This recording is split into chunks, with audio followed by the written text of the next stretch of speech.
নজর রাখবো পরবর্তী সংবাদে। দ্বিতীয়বার ক্ষমতায় বসার পর থেকেই মার্কিন প্রেসিডেন্টের একের পর এক বিস্ফোরক এবং একের পর এক হুমকি তিনি দিচ্ছেন। তারই মধ্যে আজকে ইরানের উপর বোমা এবং ক্ষেপণাস্ত্র হামলার হুমকি মার্কিন প্রেসিডেন্ট ডোনাল্ড ট্রাম্পের। ফের একবার পরমাণু চুক্তি না করলে ইরানের উপর হামলা করবে আমেরিকা, এমনটাই হুমকি দিলেন ডোনাল্ড ট্রাম্প।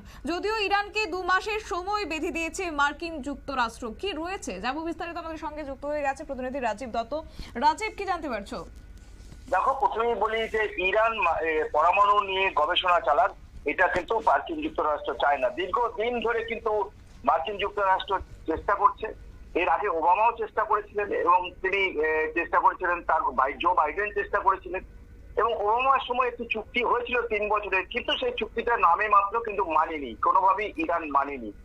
তাই ক্ষমতায় আসার পর তোমার যে ডোনাল্ড ট্রাম্প তিনি সিদ্ধান্ত নিয়েছেন ইরানকে নিরস্ত্র করবেন, অর্থাৎ এই পরমাণু নিয়ে গবেষণা, পরমাণু চুক্তি তাকে করতেই হবে। যদি না করে তার বিরুদ্ধে কিন্তু ব্যবস্থা নেবে, তাকে মানে একদম সরাসরি তাকে হামলা করা হবে। গতকাল যখন একটি মার্কিন টেলিভিশন চ্যানেলে ইন্টারভিউ দিচ্ছিলেন মার্কিন প্রেসিডেন্ট, সেই সময় এই প্রশ্ন, যিনি সঞ্চালক ছিলেন তিনি প্রশ্ন করেন যে ইরান তো আপনাদের কথা শুনছে না, তাহলে কি করবেন? তখন তিনি একদম সরাসরি উত্তর দেন, 2 মাসের সময় দিয়েছি এবং 2 মাসের মধ্যে যদি তারা চুক্তি না করতে সম্মত হয় তাহলে তাদের উপর বোমা মারবো, আর কি বোমা মারা হবে। এবং আজকে ইরান কিন্তু তার পাল্টা উত্তর দিয়েছে।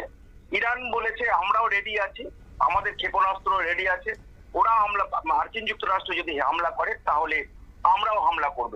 অর্থাৎ আবার একটা ইরানের সঙ্গে ভয়ঙ্কর একটা মানে রেষারেষি শুরু হয়ে গেল মার্কিন যুক্তরাষ্ট্রের। কারণ ইরানে যেন যে এটা দাবি করা হচ্ছে ইরান পরমাণু নিয়ে অনেকদিন ধরে গবেষণা করছে এবং তাদের মাটির নিচে যে টানেল আছে, টানেলে প্রচুর অস্ত্র, মানে সামরিক, মানে প্রচুর অস্ত্র বোমা লুকিয়ে রাখা হয়েছে। এইগুলো চায় না আমেরিকা। তারা চায় যে ইরান যে পরমাণু নিয়ে গবেষণা করছে সেটা অন্তত বন্ধ করুক এবং এই নিয়ে চুক্তিতে আসতে চায়। যদিও মানে যখন ক্ষমতায় আসার পর গত মার্চ মাস, এই চলতি মার্চ মাসেই ডোনাল্ড ট্রাম্প তিনি একটি চিঠি দিয়েছেন যে আয়াতুল্লাহ খোমেনি, যিনি ইরানের ধর্মীয় নেতা, আয়াতুল্লাহ খোমেনিকে চিঠি দিয়েছেন এবং সেখানে ডেডলাইন বেঁধে দিয়েছেন যে 2 মাসের মধ্যে তাকে চুক্তি করতে হবে। যদি চুক্তি না করে তাহলে তাকে পস্তাতে হবে পরে। এবং আমি আবার বলি যে ওবামা যখন এসেছিলেন তখন 3 বছরের জন্য একটা চুক্তি, অনেক চাপে পড়ে চুক্তি হয়েছিল, কিন্তু সেটা দেখা গেছে চুক্তিটা মানেনি। অর্থাৎ সেই সময় কিন্তু সেই সময় শক্তিধর এবং একটা পরমাণু বিভিন্ন বিশ্বের যারা পরমাণু শক্তিধর দেশ তারা একটা চুক্তিও করেছিল। এই চুক্তিটার মধ্যে ইরানকেও আসার জন্য আমন্ত্রণ করা হয়েছিল। এই চুক্তিটার মধ্যে ছিল ব্রিটেন, রাশিয়া, ফ্রান্স, জার্মানি, চীন, আমেরিকা তো ছিলই। কিন্তু দেখা যায় যে ইরান যখন পার্টিসিপেট করলো না তখন সেই চুক্তি থেকে বেরিয়ে এলো এবং তারপরে পরবর্তী ক্ষেত্রে আমরা দেখেছিলাম যে রাষ্ট্রসংঘ, ইউনাইটেড নেশনস ইরানের উপর অনেক রকম প্রতিবন্ধকতা লাগিয়েছিল, কোন রকম সাহায্য তাকে দেওয়া হবে না এবং এখনো সেটা কিন্তু চলছে।